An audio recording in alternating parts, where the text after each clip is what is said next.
মিনাশ শাইতানির রাজিম। বিসমিল্লাহির রহমানির রহিম। আলহামদুলিল্লাহি রাব্বিল আলামিন ওয়াসসালাতু ওয়াসসালামু আলা রাসূলিহিল কারীম ওয়া আলা আলিহি ওয়া সাহবিহি আজমাইন। আজকের পালংখালী ইউনিয়নের আওতাধীন বালুখালীর আজকের আমাদের ডাক্তার শফিকুর রহমানের আগমন উপলক্ষে পথসভার সম্মানিত আজকের নেতৃবৃন্দ, আমার প্রাণপ্রিয় দায়িত্বশীল ভাইয়েরা, সম্মানিত বালুখালীবাসী, আসসালামু আলাইকুম ওয়া রাহমাতুল্লাহি ওয়া বারাকাতুহু।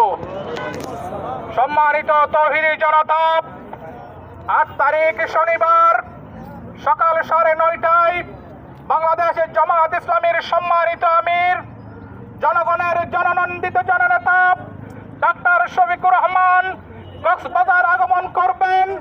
এই আগমন উপলক্ষে আমাদের এই র্যালি সমাবেশ থেকে আমরা জানিয়ে দিতে চাই, আগামী শনিবার ৮ তারিখ কক্সবাজার জনসমুদ্র পরিণত করবে ইনশাআল্লাহ। এই রাহাবারের সিদ্ধান্তকে আমরা স্বাগত জানিয়ে আজকের পথসভার মধ্যে আমরা বলতে চাই, আমাদের রাহাবারের দিক নির্দেশনা বক্তব্য শুনে আমরা সারা দুনিয়ার মধ্যে একটা মেসেজ দিতে চাই, বৈষম্য বিরোধীর জায়গা আর বাংলার মাটিতে হবে না ইনশাআল্লাহ। এই দেশের মধ্যে আমাদের ডাক্তার শফিকুর রহমানের নেতৃত্বে কিছু যোগ্যতা সম্পন্ন, আমানতদার, দেশপ্রেমিক নেতৃত্ব গুণাবলীর মানুষের দরকার। তার নেতৃত্বে যোগ্যতা সম্পন্ন মানুষকে গঠন করে, যোগ্যতা সম্পন্ন মানুষকে আমরা ম্যান্ডেট দিয়ে সংসদে পাঠানোর জন্য আমরা আপনাদেরকে অনুরোধ রাখবো, আগামী নির্বাচনে আমির জামাতের নেতৃত্বে বাংলাদেশ পার্লামেন্টে একটা আদর্শ, যৌক্তিক, মেধাবী, দেশপ্রেমিক, যোগ্যতা সম্পন্ন আমাদেরকে একজন প্রতিনিধি পাঠাতে হবে।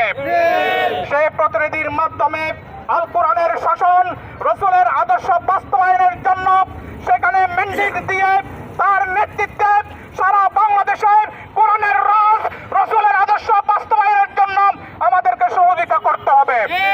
প্রিয় তৌহিদি জনতা, আমরা আপনাদেরকে জানাতে চাই, বাংলার জমিনে বিশেষ করে পালংখালী, বালুখালী, তাইংখালীর মাটিতে বৈষম্য বিরোধী যারা আন্দোলন করে, কোটা বিরোধী আন্দোলন করে যে বৈষম্য দূর করতে চেয়েছিল, এখন সেই বৈষম্য দূর হয় নাই।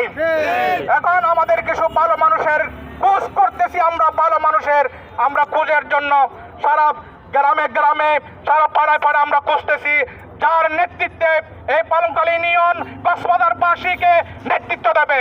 প্রিয় তৌহিদি জনতা, আমি একটি কথা বলে শেষ করতে চাই, আগামী যে আমাদের পথসভার মধ্য দিয়ে জানিয়ে দিতে চাই, শেষ কথা বলে, আগামী 8ই ফেব্রুয়ারি শনিবার আমাদের কর্মী সম্মেলন হবে। সবাইকে সঠিক সময়ে সেখানে গিয়ে আমাদের সমাবেশকে সফল এবং সার্থক করার জন্য উদাত্ত অনুরোধ, আহ্বান জানিয়ে আমার কথা শেষ করছি। ওমা তৌফিক ইল্লা বিল্লাহ। আসসালামু আলাইকুম ওয়া রাহমাতুল্লাহ।